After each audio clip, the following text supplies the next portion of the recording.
Today we're going to do a Rit Dye on a guitar body. I purchased a lemon yellow at Hobby Lobby. This is a big leaf flame maple top.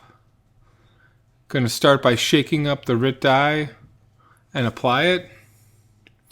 Rit Dye is a salt-based dye. It's used for a lot of fabrics. I was reading online that you can use this for wood. Did not get great results. Was not really happy with the way this turned out, but wanted to try it. I think for basic wood it'll be okay, but for the nice flame maple, I felt like the coloring was sitting more on the top of the wood than actually in the wood, even though this was water-based. I definitely like the trans tint a lot better than this. So you can see this first coat isn't as yellow as I would like. I'd like a much deeper yellow. So with this guitar I was going to do a yellow and sand back. It's one of my favorite things to do is because it really gets the body to pop. So if you're going to be looking for Rit dyes, I would buy the prepackaged salts and mix them with a little bit of water and use those. I've done that as well. That works better than this concentrate. They say this concentrate is like double the standard mix of the packaged dyes, and you're supposed to use a gallon of water with that. Actually got pretty decent results when I used it really concentrated. Did not like it straight out of the bottle. They've got a bunch of different colors, which are pretty cool. So this is definitely a cheaper option than the trans tint dyes. Those run about $20 a pop, depending on where you're buying them from. This bottle was $2.99 at Hobby Lobby. I would not purchase this off of Amazon or eBay. Just go to Hobby Lobby. They've got a great assortment. So here we'll do a bunch of coats, get it to go in. So here we'll fast forward the video a little bit. We'll do this on the back side as well. We'll just work the dye in. This is a limba back with a flame maple top. Figuring isn't consistent throughout, but it's a nice piece nonetheless.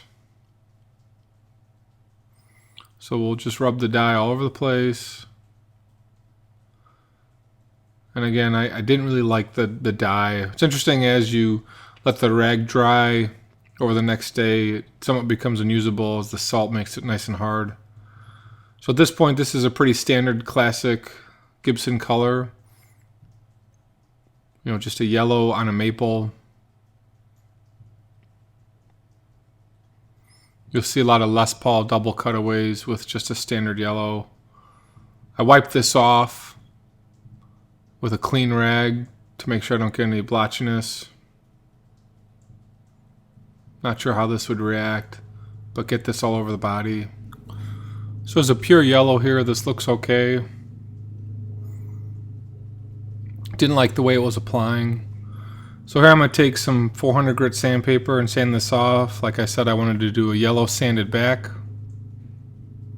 And this 400 grit is actually really aggressive.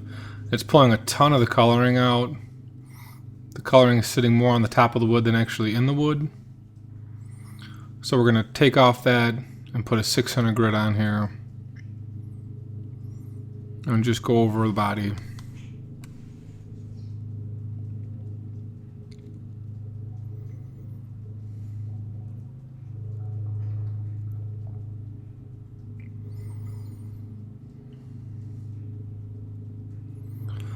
So here we are with some naphtha on it, cleaned up, pull off the dust. It's looking pretty nice. The yellow really does highlight the grain and the figuring. So if you compare the side by side, the yellow is much brighter.